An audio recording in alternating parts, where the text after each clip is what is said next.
Hi అండి. Welcome back to మన ఇంటి సాంప్రదాయం. ఇవాళ వచ్చేసి చాలా క్రిస్పీగా, టేస్టీగా ఇంట్లోనే రిబ్బన్ మురుకులని ఎలా తయారు చేసుకోవాలో చూద్దాం. ఈ రిబ్బన్ మురుకులని ఇలా తయారు చేసుకున్నట్లయితే ఎక్స్ట్రా క్రిస్పీగా కరకరలాడుతూ చాలా బాగుంటాయి. అచ్చం స్వీట్ షాప్లో కొన్నవి ఎలాగుంటాయో అలాగే ఉంటాయి.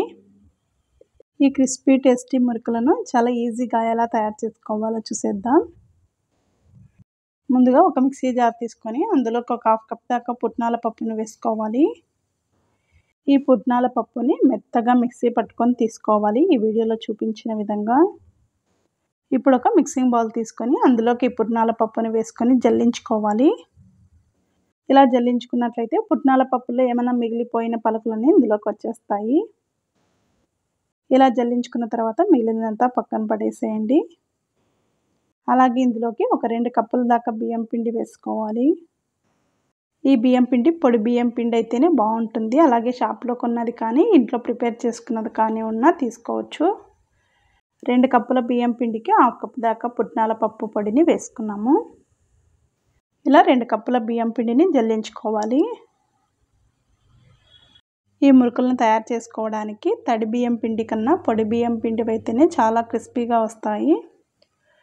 ఇలా జల్లించుకున్న తర్వాత ఇందులోకి టేస్ట్కి సరిపడా సాల్ట్ వేసుకోవాలి. అలాగే ఇందులోకి ఒక 1.5 టేబుల్ స్పూన్ దాకా కారం వేసుకుంటున్నాను. మీరు తీసుకునే క్వాంటిటీని బట్టి అందులోకి చూసుకొని వేసుకోండి. అలాగే ఇందులోకి ఒక 2 టేబుల్ స్పూన్ దాకా నల్ల నువ్వులు వేసుకుంటున్నాను. అలాగే ఒక 1 టేబుల్ స్పూన్ దాకా జీలకర్ర పొడి వేసుకోవాలి. మీ దగ్గర వాము ఉన్నట్లయితే వామును వేసుకోండి. నేను ఇక్కడైతే జీలకర్రని పొడిగా చేసుకొని వేసుకుంటున్నాను. ఇవన్నీ వేసుకొని ఒకసారి బాగా మిక్స్ అయ్యేలాగా కలుపుకోవాలి. అలాగే ఇందులోకి వేడి చేసుకున్న 2 టేబుల్ స్పూన్ల ఆయిల్ కానీ లేదా 2 టేబుల్ స్పూన్ల గిన్నె కానీ వేసుకోవాలి. ఇలా వేసుకొని పిండిని కలుపుకోవడం వల్ల మురుకులు అనేవి చాలా కమ్మగా ఉంటాయి. ఒక 2 టేబుల్ స్పూన్ దాకా వేసుకొని బాగా కలుపుకోవాలి. ఈ పిండంతా ఒకసారి బాగా మిక్స్ అయ్యేలా కలిపేసుకున్న తర్వాత ఇందులో కొంచెం వాటర్ వేసుకుంటూ పిండిని కలుపుకోవాలి. మరి ఒకేసారి ఎక్కువగా పోసుకోకుండా కొంచెం చూసుకొని వేసుకోవాలి. పిండిని కలుపుకునేటప్పుడు చపాతీ పిండి కన్నా ఇంకా కొంచెం సాఫ్ట్గా కలుపుకోవాలి. ఈ వీడియోలో చూపించిన విధంగా ఇలా పిండిని కలుపుకోవాలి. పిండి కొంచెం మెత్తగా ఉండేలాగా కలుపుకోవాలి. చూడండి, ఈ వీడియోలో చూపించిన విధంగా పిండిని ఇలా సాఫ్ట్గా కలుపుకోవాలి. ఇలా కలిపేసుకున్న తర్వాత ఒక 10 నిమిషాల దాకా మూత పెట్టేసి పక్కన ఉంచండి. ఒక 10 నిమిషాల తర్వాత ఇలాంటి రిబ్బన్ మురుకులు ఒత్తుకునే ప్లేట్ని తీసుకుని జంతికల గొట్టంలో వేసుకోవాలి. ఈ జంతికల గొట్టంలో కొంచెం ఆయిల్ని వేసుకున్నట్లయితే మనం పిండి వేసుకున్న తర్వాత అతుక్కోకుండా ఉంటుంది. ఇలా ఆయిల్ని అప్లై చేసుకొని తీసుకోవాలి. పిండిని సాఫ్ట్గా కలుపుకొని ఒక 10 నిమిషాలు నానబెట్టుకున్నట్లయితే మురుకులు క్రిస్పీగా గుల్లగా వస్తాయి.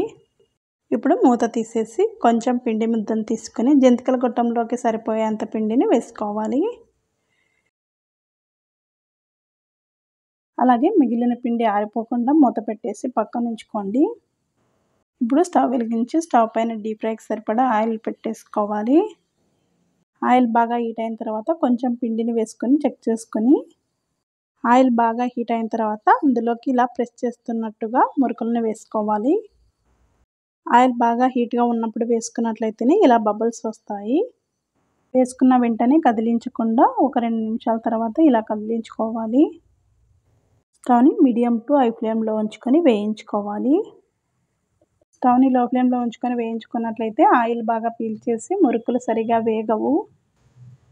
ఇలా మీడియం టు హై ఫ్లేమ్ పెంచుకుంటూ బాగా క్రిస్పీనెస్ వచ్చేదాకా వేయించుకోవాలి. ఇలా మంచి కలర్ వచ్చిన తర్వాత పక్కకు తీసేసుకోవాలి. ఇలా తయారు చేసుకున్నట్లయితే ఆయిల్ కూడా ఎక్కువ పీల్చవు, చాలా సింపుల్గా అయిపోతాయి. ఇలా గరిటెతో తీసుకొని ఒక ప్లేట్లోకి వేసుకోవాలి. మిగిలిన పిండిని కూడా ఇదే విధంగా మురుకుల్లాగా ఒత్తుకోవాలి.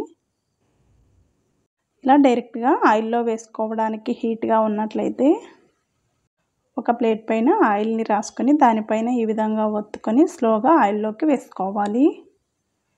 ఇలా ఈ బబుల్స్ అన్నీ ఆగిపోయేంత వరకు అలాగే ఉంచి 2 వైపులా మంచి కలర్ వచ్చేంత వరకు కాల్చుకోవాలి.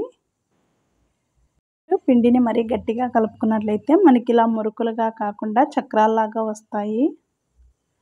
అందుకని పిండిని కొంచెం లూజ్గా కలుపుకొని ఇలా ఒత్తేటప్పుడు లైట్గా ప్రెస్ చేస్తూ ఒత్తాలి.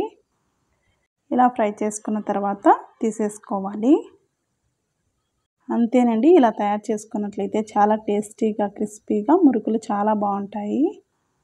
ఇలా తయారు చేసుకొని ఒక ఎయిర్ కంటైనర్ డబ్బాలో స్టోర్ చేసుకున్నట్లయితే 10 to 15 డేస్ దాకా నిల్వ ఉంటాయి ఎక్స్ట్రా క్రిస్పీగా.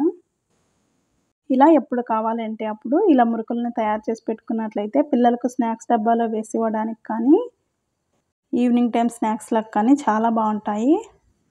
ఈ వీడియో మీకు నచ్చినట్లయితే లైక్ చేయండి. అలాగే సబ్స్క్రైబ్ చేసుకోండి. Thank you for watching.